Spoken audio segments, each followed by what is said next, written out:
تعالوا النهاردة مع بعض نعمل الفطير المشلتت المورق الفلاحي بأنجح طريقة بدون قشطة وبدون زبدة. هنعمله بأسهل طريقة، بجد طعمه جميل جدا، هيطلع مورق معاك. هنعمله بالسمنة العادية. فأتمنى بجد وصفة النهاردة تنال إعجابكم. لو عجبكم الفيديو لايك وشير، ولو عجبتكم قناتي أتمنى بجد تشتركوا فيها علشان تكبر بيكم. فتعالوا نسمي بسم الله ونصلي على رسول الله ونبدأ في الوصفة بتاعتنا. علشان نعمل الوصفة بتاعتنا عندي 6 كوبايات من الدقيق، هنزل عليهم بمعلقة صغيرة ممسوحة من الملح وابدأ اقلبها كده مع الدقيق. بعد كده هبدأ على طول انزل بالمية الفترة، مية من الحنفية، دول طبعا كوبايتين مية. هبدأ اسمي بسم الله الرحمن الرحيم وهبدأ اعجن العجينة.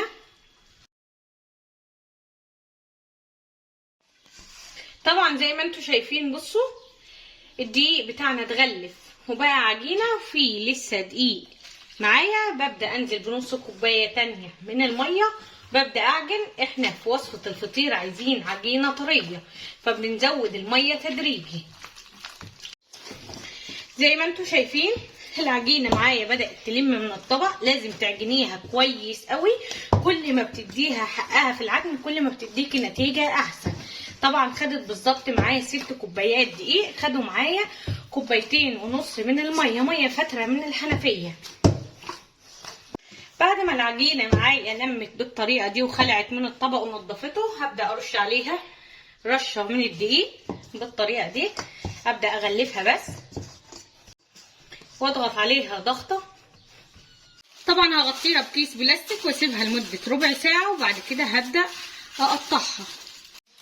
العجينة بعد ما ارتاحت معايا هاجي هنا على صينية، ابدأ ارش رشة من الدقيق. هبدأ اقطعها لكور كبيرة على قد كل فطيرة بالطريقة دي. شايفين العجينة طرية وممتازة. ببدأ المها كويس قوي من تحت، كل ما بحس ان ايدي بتلزق ببدرها دقيق عشان اعرف المها. بس كده بشيل الحتة الزايدة دي وببدأ احطها كده على الدقيق، وابدأ اقطع التانية بنفس الطريقة. طبعا قطعتهم ل4 فطائر، 3 كبار وواحدة وسط. هبدأ اغطي عليهم بكيس وهنبدأ على طول نروح على الترابيزة ونبدأ نفردهم.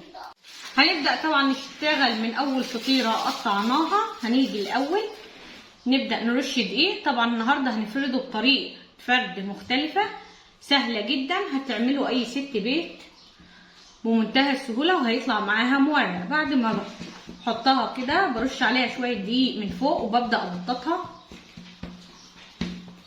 رش الدقيق كمان، وبنبدأ بقى نفرده.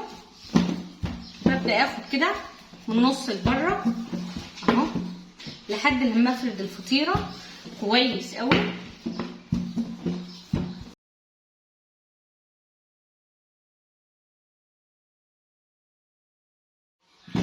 زي ما شايفين كده بنفضل ناخد من النص لبره لحد لما بنرقق الفطيره كويس قوي. بعد ما فردناها كويس قوي ببدا اشيلها كده. بصوا في اماكن لزقت، ببدا اشيلها بالطريقه دي عشان تتفادي اي غلط يقابلك وانت بتعملي الفطير. ببدا بقى انفضها كويس كده من الدقيق. طبعا بلفها وانا بقلبها بالطريقه دي. اهم حاجه تنفضيها كويس قوي من الدقيق. طبعا بلفها زي ما انتم شايفين الفطيره كلها بتتلف معايا بس كده. شايفين الجمال؟ شايفين الفطيره معايا ممتازه العجينه بتاعتها. طبعا هرجع تاني ااكد عليها الفرد.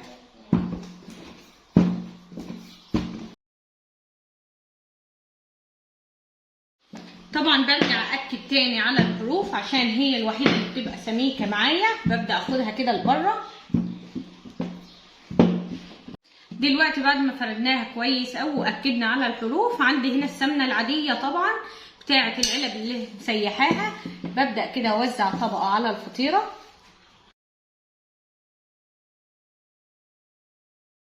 ببدا بقى اطبقها كده زي ما انتم شايفين، وباجي بالجزء التاني عليها عشان هو فيه سمنه فما نحطش سمنه. بنيجي بقى في المرحله دي نبدا نحط حبه من السمنه. ببدا اوزعها كويس قوي وباجي كده بالجزء ده كده وهنا ما بنحطش عشان بنرجع نقلب كده، والجزء ده كده. وباجي هنا احط حبه وابدا المها وايديا فيها اهو، وابدا اقفلها كلها على بعضيها كويس قوي والمها زي البقجه بالطريقه دي، وابدا ادبسها ببعضيها. وباجي هنا في الصينيه ببدا انزل حبه من السمنه وابدا ادهن الصينيه وبحطها اهي القفله بتاعتها لفوق، وبسيبها طبعا بغطي عليها بكيس بلاستيك وبسيبها على جنب لحد لما افرد باقي الفطير. ودي تالت فطيره معانا بنفس الطريقه برضو، بنحطها كده في نص الصينيه وبنبدا نغطي عليها. طبعا دي بعد ما فردناها وحطينا عليها طبقه السمنه هنبدا نحشيها جبنه. هتحشيها جبنه ازاي؟ بعد ما فردتها كده ووزعت السمنه عليها ببدا اتني التانيه من هنا كده، وابدا احط الجبنه وابدا اوزعها كده طولي. وبعد كده بقى بعد ما فردناها بالطريقه دي نبدا نلم عليها ونلفها رول. طبعا السمنه بتبدا تغلف الحتت اللي ما فيهاش سمنه بالطريقه اللي انتوا شايفينها دي. بس كده ببدا الفها بس كده. وطبعا دلوقتي هبدا برضو احطها في صينيه. مسافه ما بخلص الكميه بتبص تلاقي من اول واحده معاكي ارتاحت، فتبداي تضغطي عليها بتبدا تفرد معاكي بمنتهى السهوله كده. طبعا ببدا اخد كده من النص لبره.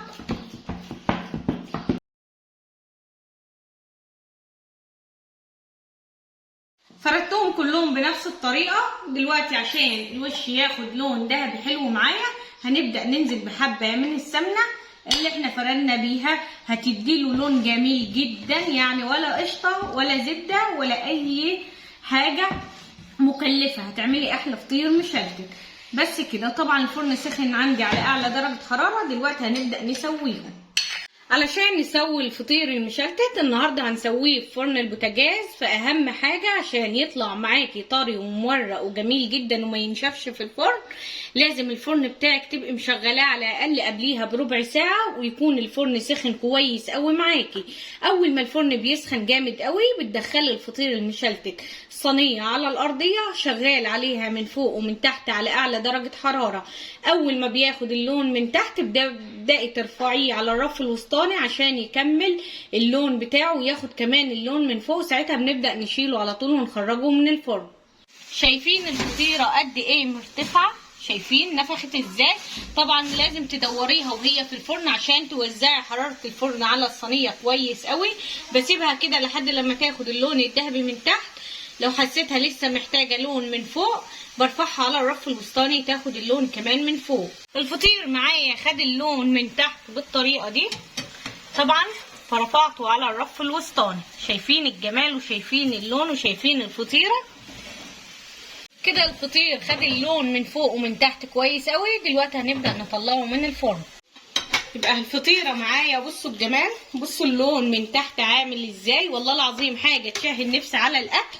عندي هنا طبق هبدأ اشيل الفطيرة واحطها فيه بالطريقة دي، وعلى طول هبدأ اغطيه بكيس بلاستيك عشان يطرى معايا.